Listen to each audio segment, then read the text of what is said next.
જય માતાજી મિત્રો, તો હું છું પૂછવી સિંહ દરબાર કંબુઈથી। તો રાલેનનો મેળો ભાઈ બીજના દિવસે ભરાવાનો છે।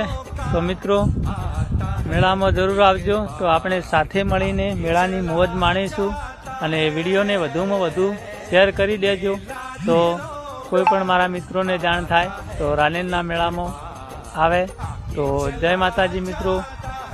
અને જો તમે અમારી આઈડીમાં નવા હોય તો અમારી આઈડીને ફોલો કરી દેજો, લાઈક શેર અને કોમેન્ટ કરજો। તો જય માતાજી મિત્રો।